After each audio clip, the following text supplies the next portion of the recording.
नमस्कार। आज हम बात करने वाले हैं एक ऐसी क्रिकेट सनसनी की जिसने सिर्फ रिकॉर्ड्स ही नहीं तोड़े बल्कि उन दीवारों को भी तोड़ा है जो अक्सर लड़कियों को उनके सपनों से दूर रखती हैं।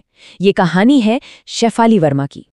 15 ये सिर्फ एक नंबर नहीं है, ये वो उम्र थी जब शेफाली वर्मा ने इंडियन क्रिकेट टीम के लिए अपना इंटरनेशनल डेब्यू किया था। सोचिए, सिर्फ 15 साल की उम्र में उन्होंने दुनिया को बता दिया था कि एक जबरदस्त टैलेंट आ चुका है। तो सवाल ये उठता है कि ये सब हुआ कैसे?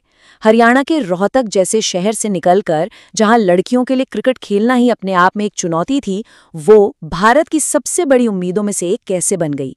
चलिए इस कमाल के सफर को थोड़ा करीब से जानते हैं।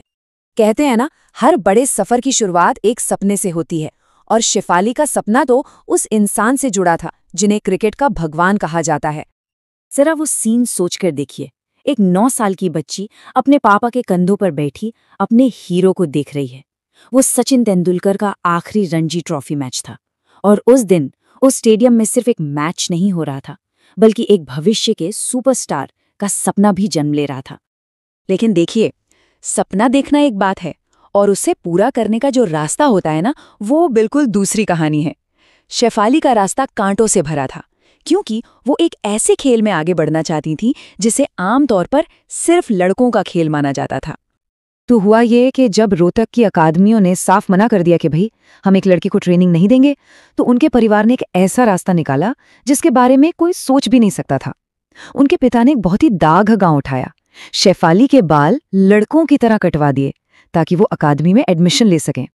ये सफर कितना मुश्किल था और खतरनाक भी, ये उनके पिता के इन शब्दों से पता चलता है। वो लड़कों के साथ ट्रेनिंग कर रही थीं, उनकी तेज गेंदों का सामना कर रही थीं। चोट लगने का डर हमेशा बना रहता था, लेकिन शेफाली के हौसले के आगे हर डर छोटा पड़ गया। और टैलेंट को आखिर कब तक छुपाया जा सकता है ना? एक बार तो कमाल ही हो गया। उनके भाई साहिल बीमार पड़ गए तो शेफाली ने लड़के के भेस में ही उनकी जगह टूर्नामेंट खेल लिया, और सिर्फ खेला ही नहीं, वो प्लेयर ऑफ द टूर्नामेंट भी बन गई। और फिर जब उन्होंने प्रोफेशनल क्रिकेट की दुनिया में कदम रखा तो वो किसी धमाके से कम नहीं था। यहां से उनकी कहानी है रिकॉर्ड तोड़ने की और इतिहास बनाने की।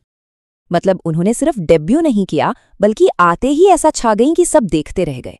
2021 तक वो क्रिकेट के तीनों फॉर्मेट्स में भारत के लिए खेलने वाली सबसे यंग खिलाड़ी बन चुकी थीं। 2023 में तो उनकी कप्तानी में भारत ने पहला अंडर-19 T20 वर्ल्ड कप भी जीत लिया, और 2024 में महिला टेस्ट क्रिकेट के इतिहास का सबसे तेज दोहरा शतक ही जड़ दिया। ये एक के बाद एक मील के पत्थर थे जो वो पार करती जा रही थीं। और फिर आता है ये नंबर 197। बस इतनी ही गेंदों में उन्होंने महिला टेस्ट क्रिकेट का सबसे तेज दोहरा शतक जड़ दिया। ये पारी उनके बेखौफ और आक्रामक खेल का एक बेहतरीन नमूना है। लेकिन कहानी सिर्फ पावर हिटिंग की नहीं है। शेफाली की असली खासियत ये है कि वक्त के साथ उन्होंने अपने खेल को और निखारा है। वो एक ज्यादा कंप्लीट खिलाड़ी के तौर पर उभरी हैं। ये बदलाव उनके खेल में साफ नजर आता है। जहां पहले वो सिर्फ अपनी रॉ पावर पर निर्भर करती थीं, अब वो बेहतर शॉट चुनती हैं। जहां पहले वो सिर्फ बाउंड्री मारने पर फोकस करती थी, अब वो एक पारी को बनाना सीख गई हैं। अपनी शॉर्ट बॉल की कमजोरी पर भी उन्होंने काम किया है, और अब वो मैदान में गैप्स ढूंढने में माहिर हो गई हैं। और ये बात सिर्फ हम नहीं कह रहे। भारतीय क्रिकेट की लेजेंड मिताली राज के ये शब्द शेफाली के शुरुआती दिनों को बिल्कुल सही तरीके से बयां करते हैं। उनमें वो नेचुरल पावर तो थी, लेकिन अब उस पावर के साथ समझदारी और स्ट्रैटेजी भी जुड़ गई है। सही बात है, शेफाली का कैरियर अभी बहुत लंबा है, लेकिन जो कुछ वो अब तक हासिल कर चुकी हैं वो अपने आप में ही एक शानदार विरासत की नींव है। जरा इन आंकड़ों पर एक नजर डालिए। ये नंबर्स खुद अपनी कहानी कहते हैं। सिर्फ 5 टेस्ट मैचों में 567 रन, T20 इंटरनेशनल में 2100 से ज्यादा रन, और ये सब तो अभी करियर की बस शुरुआत है। ये आंकड़े बताते हैं कि खेल के हर फॉर्मेट पर उनका असर कितना गहरा है।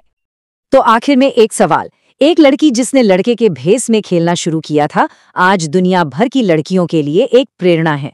उन्होंने क्रिकेट की कई सीमाओं को पहले ही तोड़ दिया है। सोचने वाली बात तो ये है कि उनकी ये उड़ान महिला क्रिकेट को और कितनी ऊंचाइयों तक ले जाएगी।